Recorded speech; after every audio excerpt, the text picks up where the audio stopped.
जुड़े हुए हैं।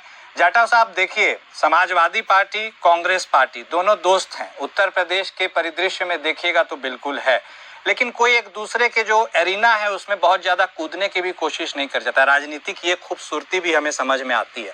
अब आप बता दीजिए सर, आप कांग्रेस को तो घेर रहे हैं, क्या आप समाजवादी पार्टी को भी उसी हिसाब से घेरते हैं? अंबेडकर साहब के लिहाज से यदि बातचीत की जाए, आप अगर इस लिहाज से घेरेंगे तो समाजवादी पार्टी किस नंबर पर रहेगी, 1 नंबर पे या 2 नंबर पे? कौन ज्यादा बड़ा हितैषी रहा अंबेडकर साहब का? या फिर आप जो बात करते हैं, स्मारक आपने बनाया, एक वह भी कहावत थी कि नेकी कर दरिया में डाल, लेकिन नेकी करके अब तो गिनाया जाता है, वह भी यह दौर है, वरना कोई किसी के बारे में क्या बात करता और क्या माइलेज लेने की कोशिश करता। जाटव साहब देखिए, आज की जो डिबेट है इसमें मुझे एक चीज समाजवादी पार्टी के जो हमारे प्रवक्ता हैं पासी जी, उनकी बहुत अच्छी लगी। हाँ, इन्होंने एक बात कही कि इनके दादा जो थे वो ब्रिटिश समय में अंग्रेज सेना में सिपाही थे, कर्मचारी थे। और इन्होंने बहुत स्पष्ट कहा कि उस वक्त में भी काफी बड़ी तादाद में लोग जो हैं पढ़े लिखे थे। काफी बड़ी तादाद में नहीं, कुछ लोग हमने कहा, बड़ी तादाद में नहीं। ठीक है, आपने कहा ना, कुछ तादाद कहा ना, आपने ये नहीं कहा कि लोग झाड़ू बांध करके पीछे रहते थे या गले में हांडी मटकी बांध करके रहते थे।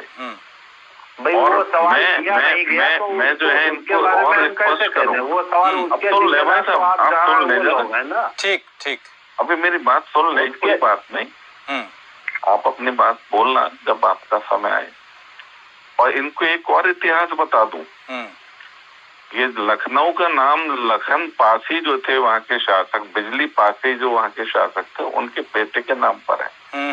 ये पासी जाति ये अस्पृश्य जाति नहीं है, ये शासक जाति है, ये बलिष्ठ जाति है, इन्होंने शासन किया है। और ठीक इसी तरीके से झांसी की रानी लक्ष्मीबाई, उनकी सेनापति जो थी उनका नाम था झलकारी बाई कोरी। वो इतनी ताकतवर होती थी कि अंग्रेज उनकी ताकत से भयभीत होते थे, और वो महिलाओं की जो उनकी सेना थी उनके मुंह पर काला कपड़ा बांध करके वो अंग्रेजों पर अटैक करती थी। इसलिए ब्रिटिशर्स जो है, ब्रिटिश सैनिक उनको ब्लैक कैट बोलते थे। अच्छा। और ब्लैक कैट जो नाम पड़ा है ना, ब्लैक कैट कमांडो, ये नाम वहीं से निकल करके आया है। झलकारी बाई कोरी समाज से थी, और आज वो कोरी समाज जो है वो अस्पृश्य जातियों में गिनती होती है उसकी। ये बहुत अच्छी बात इन्होंने कही। वो बेशक से उसके पीछे मंशा कुछ भी रही, राजनीतिक मंशा नहीं है, मगर ये सच है कि ये जो जातियां जो आज अनुसूचित जातियां हैं, ये कभी भी अस्पृश्य नहीं थी। मैं पूरी जिम्मेवारी के साथ कहता हूँ, मैं 1950 तक मेरी जाति सामान्य जाति थी, मैं जाटव हूँ, मगर 1950 में पहली बार ये जाति सूची में आई। 1935 की सूची में 429 जातियों को सूचीबद्ध अंग्रेजों द्वारा किया गया, ये मानते हुए कि जो हिंदुओं की मुखालिफत करते हैं उन जातियों को, 429 जातियों को शामिल करके उनको आरक्षण की परिधि में लाया गया जी। ये कहीं भी किसी भी सूरत में अस्पृश्य जातियां नहीं थी। इसलिए मैं इनकी बात को डिटो करता हूँ। बेशक से ये हमारे विरोधी हैं, विपक्ष में हैं, मगर इनकी जाति और मेरी जाति अनुसूचित जातियों में आती है, इस वजह से मैं ये बात कह पा रहा हूँ जी। और 1984 में बहुजन समाज पार्टी का गठन हुआ, मगर 1978 में जब इंदिरा गांधी पूरे देश से लोकसभा का चुनाव हार चुकी थी, तब 13 तारीख को यानी कल बैसाखी के दिन जनरल सिंह भिंडरावाला वो पंजाब में उन्होंने खालिस्तान लिबरेशन फ्रंट का गठन हुआ, उसकी कैप्टन बने।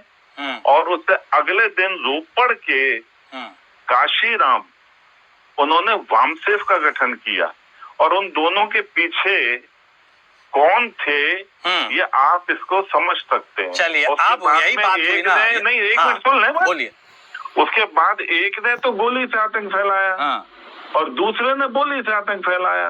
तिलक तराजू और तलवार, मारो इनके जूते चार। बस यही आना था। समाज में विद्वेष की भावना को पुष्ट करने का काम 1978 से शुरू हुआ। ठीक है जाटव साहब, बाद में बढ़ते बढ़ते रुक करेंगे। पासी साहब आपका देखिए, हम लोगों ने बात की थी आज की रात। पासी साहब कह रहे हैं सम्मान आप करते हैं, इस बारे में आप बताते तो जरूर हैं, लेकिन क्या सम्मान की वो भावना उतनी ही निहित है जितनी आप चर्चा करते हैं? इसको लेकर के उनका सवाल है। कुछ उदाहरण उन्होंने दिए जो आपने भी सुने, इनको आप कैसे देखते हैं?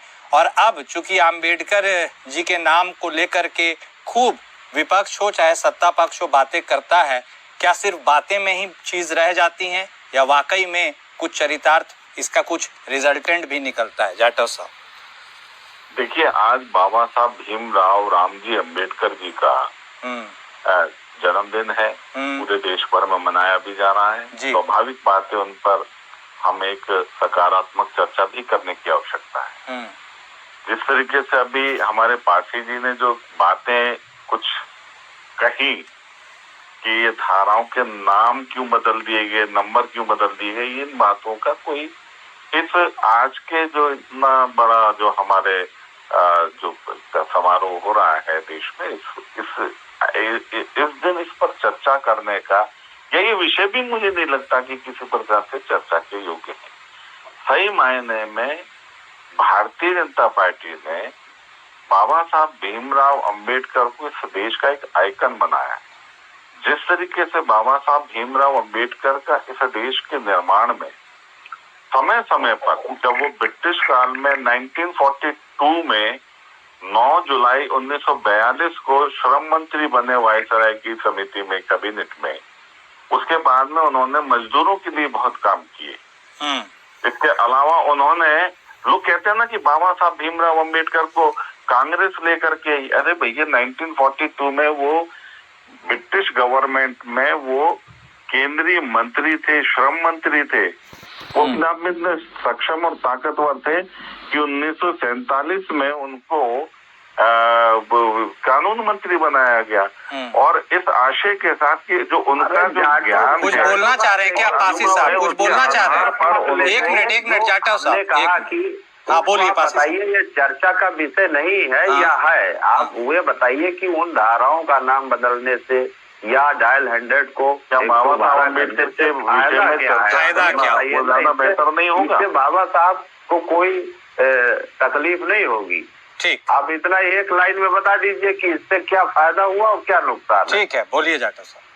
क्या आज बाबा साहब अम्बेडकर के इतिहास को ध्यान करने की आवश्यकता है या राजनीति करने की आवश्यकता? पासी जी मुझे ये बताइए। अगर मैं उनके बारे में कुछ अच्छी बातें बताना चाह रहा हूँ, आप रोक क्यों रहे हैं? संविधान की धाराओं, उनके सम्मान के बारे में, अगर जो सम्मान उनका सम्मान था उसके बारे में अगर कोई विषय बोल रहा हूँ तो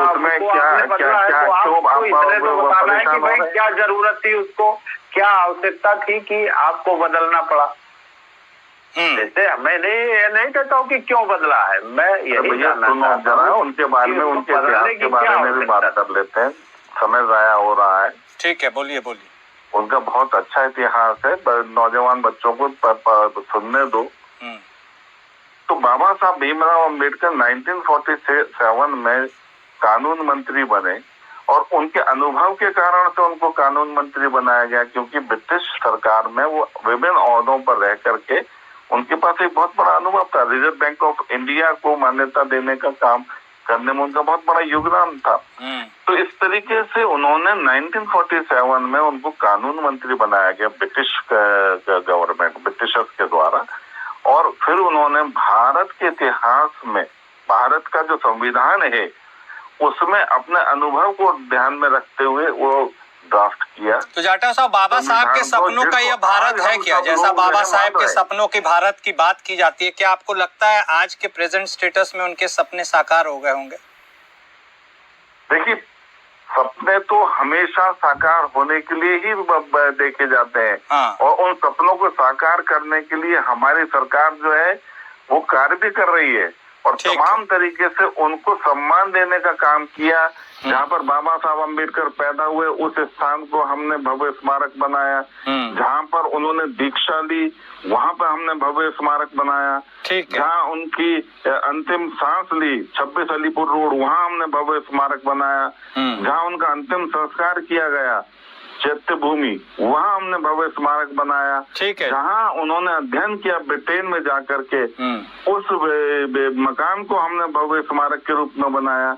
लेकिन वही बात होती है ना जाटव साहब, आपने उनके लिए स्मारक बनाया, हमने बनाई। जाटव साहब आपने उनके लिए स्मारक बनाया, बहुत अच्छी बात है, उनके लिए स्मारक बनना भी चाहिए। लेकिन उन्होंने जिनके लिए कल्पना की थी कि वो समाज के निचले पायदान से बिल्कुल ऊपर तक आ जाए या समान तो कम से कम हो ही जाए, क्या वह हो पाया? यही सबसे बड़ा सवाल है। और इसी सवाल के साथ हम लोगों को यह सोचने के लिए छोड़ भी देते हैं, वो खुद भी कल्पना करें, महसूस करें और